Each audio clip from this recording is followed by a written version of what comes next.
My name is Dr. Anthony Levatino. I'm a practicing obstetrician-gynecologist, and I've performed over 1,200 abortions. Today I'm going to describe a second trimester surgical abortion called dilatation and evacuation, or D&E. A D&E is performed between 13 and 24 weeks of pregnancy. After administering anesthesia, the abortionist uses a weighted speculum, like this one, that opens the vagina widely. Because second trimester babies are so large, this greater access facilitates a late-term abortion. Late-term abortion requires that the cervix be prepared 24 to 48 hours in advance with laminaria. Laminaria is a type of sterilized seaweed that absorbs water over 8 to 12 hours and swells to several times its original diameter. Once removed, metal dilators can be used to further open the cervix as needed. Once the cervix has been stretched open, the suction tube is placed inside. A baby at 20 weeks gestation is as big as the length of my hand, from head to rump, not counting the legs. The suction machine is turned on, and pale yellow amniotic fluid surrounding the baby is suctioned out through the catheters.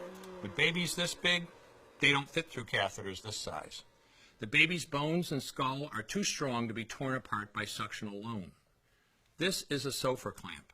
A SOFR clamp is made of stainless steel. It's about 13 inches long. The business end is about 2.5 inches long and 1/2 inch wide, and there are rows of sharp teeth. This is a grasping instrument. When it gets a hold of something, it does not let go. The abortionist uses this clamp to grasp an arm or leg. Once he has a firm grip, the abortionist pulls hard in order to tear the limb from the baby's body. One by one, the rest of the limbs are removed, along with the intestines, the spine, and the heart and lungs. Usually the most difficult part of the procedure is extracting the baby's head, which is about the size of a large plum at 20 weeks. The head is grasped and crushed. The abortionist knows he has crushed the skull when a white substance comes out of the cervix. This was the baby's brains. The abortionist then removes skull pieces. He removes the placenta and any leftover parts of the baby with a curette, scraping the lining of the uterus for any remaining tissue. The abortionist then collects the baby parts and reassembles them to make sure that there are 2 arms, 2 legs, and all the pieces. Once all the parts have been accounted for, the abortion is complete. For the woman, this procedure carries a significant risk of major complications, including perforation or laceration of the uterus or cervix, with possible damage to the bowel, bladder, and other maternal organs. Infection and hemorrhage can also occur, which can even lead to death.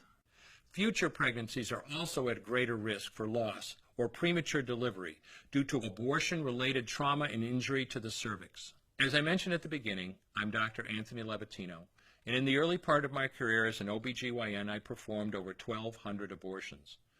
One day, after completing one of those abortions, I looked at the remains of a preborn child whose life I had ended, and all I could see was someone's son or daughter.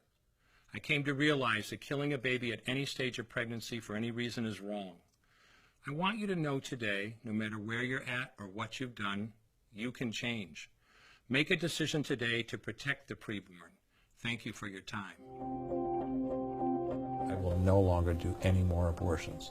When you finally figure out that killing a baby that big for money is wrong, that it doesn't take you too long to figure out it doesn't matter if the baby is this big or this big or this big or maybe even this big, it's all the same. And I haven't done any since then, and I never will.